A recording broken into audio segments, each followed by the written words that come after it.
Alors aujourd'hui, dans l'épisode 2 des habitudes à perdre pour pouvoir être un entrepreneur efficace, il y a ne pas faire ses comptes. Voilà quelque chose que beaucoup de gens ne font pas.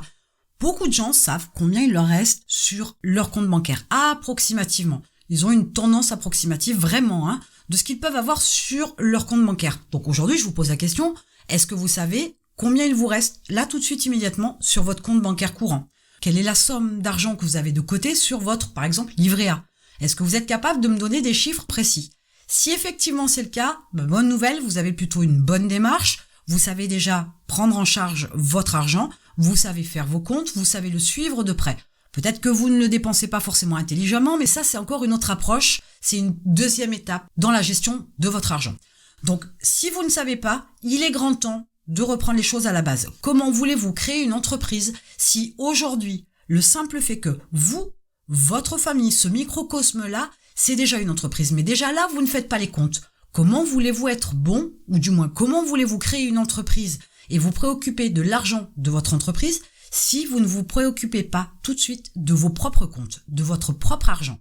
Il y a quand même quelque chose qui ne va pas. Comment voulez-vous vous sentir capable de faire vos comptes pour une entreprise puisque vous ne faites pas les propres comptes de votre porte-monnaie, de vos différents comptes, en fonction des différents revenus que vous avez? Donc reprenez les choses à la base et commencez par mettre le nez dans vos comptes. Je ne vous dis pas de prendre cette habitude tout de suite du jour au lendemain.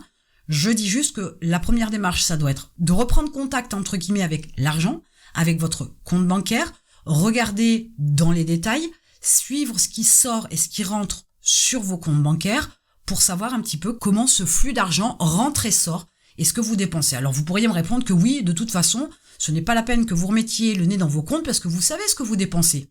Oui, mais figurez-vous que tant que c'est dans votre tête, tant que vous y pensez et tant que vous êtes sur cette approche-là, la prise de conscience effective sur les mouvements d'argent, vous ne l'avez pas.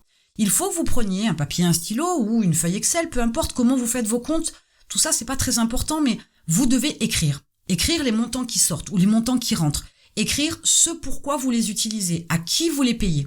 Vous pourriez très bien vous rendre compte que vous avez des dépenses récurrentes ou peut-être même découvrir un abonnement que vous aviez complètement oublié et vous avez tous les mois 1, 2, 3, 4 dizaines d'euros qui s'en vont de votre compte et que vous n'aviez pas vraiment suivi parce que vous n'étiez pas rendu compte de cette sortie d'argent. Bien évidemment, vous vous en êtes pas rendu compte parce que vous ne faisiez pas vos comptes. Donc assainir déjà votre trésorerie, la partie financière de votre vie, c'est un premier pas pour pouvoir être un entrepreneur plus efficace. L'argent est au cœur de la création d'une entreprise. Là, on ne peut pas y revenir, c'est un fait, c'est comme ça. Donc commencez déjà par vous préoccuper de vos propres comptes. Vous aurez déjà une meilleure démarche, une meilleure approche, un meilleur état d'esprit pour gérer l'argent de votre entreprise par la suite. Il est clair que si vous ne faites pas vos comptes, vous n'avez pas conscience des opérations que vous faites.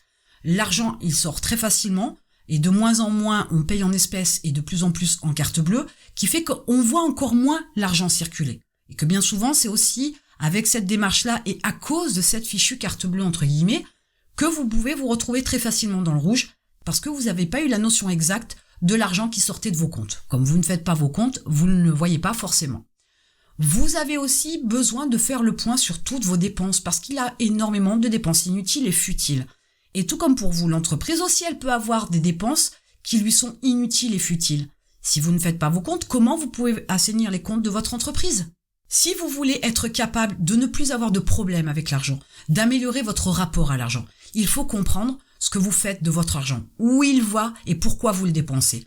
Quelquefois, les dépenses sont très émotionnelles et elles ne doivent pas l'être au niveau de l'entreprise. Alors pour vous, pour votre foyer, pour votre propre compte bancaire, il est intéressant aussi de voir à quel moment vous avez cette espèce d'achat compulsif ou ces achats compulsifs trop émotionnels de façon à pouvoir vous réguler, vous reprendre, vous mettre sur un bon état d'esprit sur le moyen de dépenser votre argent.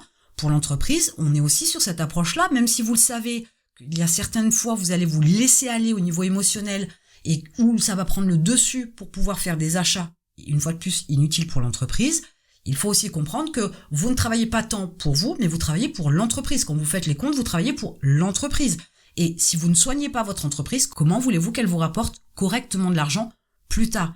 L'énergie qui est l'argent doit être toujours dans une démarche saine et pas malsaine, tout comme avec votre compte bancaire aujourd'hui. Si vos dépenses sont faites de tout et de n'importe quoi, c'est une utilisation malsaine de l'argent parce que vous êtes sur je le reçois, donc je le dépense quoi qu'il arrive sans réfléchir, je dois le dépenser quoi qu'il arrive. Dans ce cas-là, bien évidemment, vos comptes sont dans le rouge, ça coule de source, c'est une suite logique. Donc, en ayant cette approche de faire vos comptes, vous allez pouvoir aussi régler certains de vos problèmes financiers. C'est quand on analyse les comptes qu'on est capable de rectifier le tir, qu'on est capable d'assainir ses comptes et de recentrer sur ce qui est essentiel et important pour le développement de l'entreprise. Ça vous permet aussi d'approcher l'argent autrement, mais surtout pour pouvoir penser à l'investir par la suite. Aujourd'hui, quand on est salarié, on a plutôt tendance à mettre de l'argent de côté pour pouvoir l'épargner. On a ce principe de « j'ai peur d'en manquer, donc j'en mets de côté au cas où il m'arriverait quelque chose ». Pour l'entreprise, on est exactement sur la même démarche.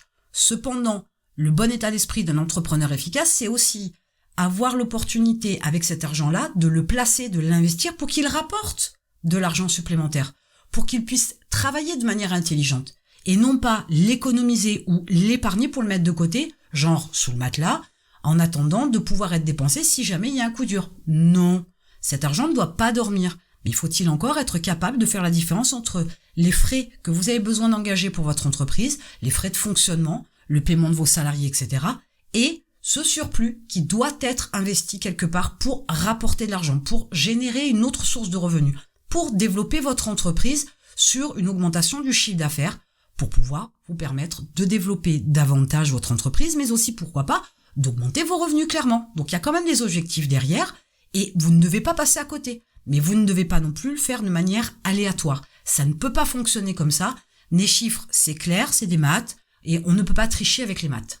Il est clair que dans cette approche, si vous ne faites pas vos comptes aujourd'hui, vous devez sûrement avoir des peurs vis-à-vis de l'argent. Peur d'en manquer, j'en parlais tout à l'heure. Mais vous devez avoir aussi tout un tas de croyances très limitantes, très frustrantes aussi, concernant l'argent. Et il est temps de travailler là-dessus. Si vous démarrez une entreprise avec des appréhensions, des peurs, avec des croyances, il y a de fortes chances que votre entreprise ne décolle pas. Si vous avez du mal à gérer l'argent, si vous avez du mal à en donner, si vous avez du mal aussi à en recevoir, selon aussi l'estime que vous avez de vous-même et de ce que vous vendez, vous avez des croyances liées à l'argent qui vont forcément limiter le développement de votre entreprise. Pour être un entrepreneur efficace, il faut que l'argent soit perçu comme une chose, un objet, une énergie, quelque chose qui nous permet de faire du troc, quelque chose qui nous permet d'avoir ce qu'on veut au final, en objectif. Ça ne peut pas être sale, ça ne peut pas être mal, ça ne peut pas être trop, ça ne peut pas être démesuré, ça peut être uniquement ce que vous voulez que ça soit. Si vous estimez que c'est mal vu, que c'est trop de responsabilités, que c'est trop de problèmes, que vous ne méritez pas, etc., comment voulez-vous pouvoir développer votre entreprise? Et par ricochet, forcément, vous aurez des problèmes de gestion avec votre argent. Vous aurez de la difficulté avec vos comptes. Vous aurez de la difficulté à pouvoir développer correctement votre entreprise de manière exponentielle. Vous resterez sur des plafonds, voire des paliers qui feront que, au lieu de monter, vous risqueriez même de descendre en termes de chiffre d'affaires, d'avoir des chiffres d'affaires qui soient en baisse constamment, et je ne parle pas d'aller jusqu'à l'échec. Donc, votre rapport à l'argent est important, et si vous avez des soucis avec l'argent, commencez par faire vos comptes. Alors, au début, ça risque d'être un petit peu stressant. Au début, il peut y avoir des sueurs froides, il peut y avoir des palpitations de cœur à l'idée d'ouvrir son compte bancaire sur son ordinateur, mais n'ayez aucune crainte. De toute façon, pour dépasser une peur, faut faire les choses. Si vous avez peur et que vous le faites, vous verrez qu'au final, une fois que vous l'aurez fait, eh bien que finalement vous n'en êtes pas mort, vous avez pu surmonter votre peur et vous avez pu faire vos comptes. Comme quoi, tout est possible et vous pouvez le faire quoi qu'il arrive, même si vous n'avez jamais fait vos comptes. Mais il faut vraiment être sur une démarche où vous devez vous repositionner face à l'argent et vous devez prendre le contrôle de vos comptes. C'est nécessaire autant à titre personnel, mais ça l'est encore plus si dans votre optique, vous voulez créer une entreprise. Ce que vous ne faites pas pour vous-même, vous ne pourrez pas le faire pour votre entreprise. Donc commencez à prendre de bonnes habitudes et commencez à considérer votre vie comme une entreprise, de façon à pouvoir vous développer plus sainement dans votre rapport à l'argent et pouvoir avoir avec votre entreprise une meilleure approche et une meilleure gestion de votre argent. Et en attendant, je vous retrouve de l'autre côté.